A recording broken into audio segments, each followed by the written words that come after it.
Sejarah Kerajaan Majapahit tidak terlepas dari Kerajaan Singasari. Raden Wijaya merupakan menantu Kertanegara, Raja Kerajaan Singasari. Pada tahun 1292 Masehi, terjadi pemberontakan di Singasari yang dilakukan oleh Jayakatwang yang menyebabkan runtuhnya Singasari.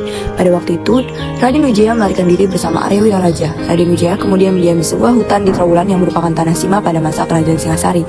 Wilayah ini kemudian dinamakan Majapahit. Namaan Majapahit didasarkan pada nama buah maja yang banyak ditemukan di wilayah Trawulan serta memiliki rasa yang pahit. Wilayah Majapahit berkembang hingga mampu menarik simpati penduduk Daha dan Tumapel. Niat balas dendam Raden Wijaya terbantu lebih cepat setelah adanya pasukan Kubilai Khan yang tiba pada 1293. Setelah mengalahkan Jayakatwang, Raden Wijaya kemudian menyerang pasukan Mongol di bawah Kubilai Khan. Setelah mengalahkan Mongol dan Kediri, Raden Wijaya kemudian diangkat menjadi raja pada tanggal 15 bulan Kartika tahun 1215. Setelah diangkat sebagai raja, Raden Wijaya kemudian bergelar Kertarajasa Jayawardana. Terjadi pemberontakan di Majapahit, pemberontakan Ranggalawe, pemberontakan Kuti, pemberontakan Lembusora, pemberontakan Tanca, pemberontakan Nambi, pemberontakan Sadingketa. Masa kejayaan Kerajaan Majapahit. Selama berjalannya Kerajaan Majapahit, banyak terjadi pemberontakan. Kerajaan Majapahit mencapai masa kejayaan ketika masa kepemimpinan Hayam Wuruk pada tahun 1350 sampai dengan 1389 Masehi. Masa kejayaan Majapahit tidak terlepas dari peran Gajah Mada yang berhasil menumpas pemberontakan serta mampu menyatukan Nusantara. Sumpah Palapa yang dicetuskan oleh Gajah Mada memiliki arti untuk menaklukkan Nusantara di bawah Majapahit. Tercatat wilayah Majapahit meliputi Sumatera, Semenanjung Malaya, Kalimantan, Sulawesi, Nusa Tenggara, Maluku, Papua, Tumasik atau Singapura, dan Filipina. Selain memperluas wilayah, Majapahit juga menjalin hubungan dengan kerajaan di sekitar Asia Tenggara. Kejayaan Majapahit tidak terlepas dari berkat armada laut di bawah Empu Nala. Berkat strategi dan kekuatan militernya, Majapahit mampu menstabilkan wilayahnya serta memperluas wilayah.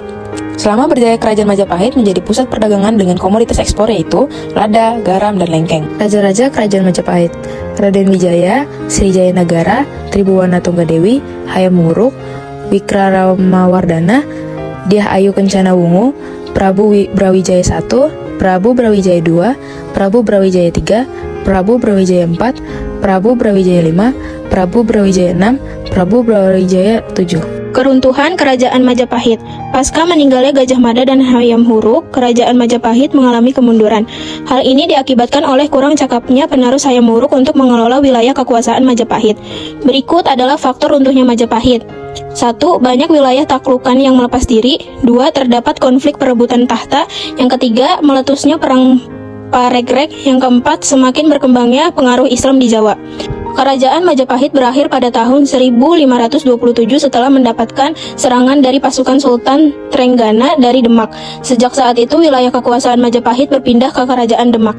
Peninggalan Kerajaan Majapahit terbagi menjadi dua, yaitu prasasti dan candi. Macam-macam prasasti ada banyak, yaitu Prasasti Kudadu, Prasasti Sukamerta, Prasasti Prapancasapura, Prasasti Uringpitu, Prasasti Urare, Prasasti Balawi, Prasasti Paru, Prasasti Biluluk, Prasasti Karangbogem, Prasasti Katijen, dan Prasasti Canggu Prasasti Jiwo. Yang kedua ada candi.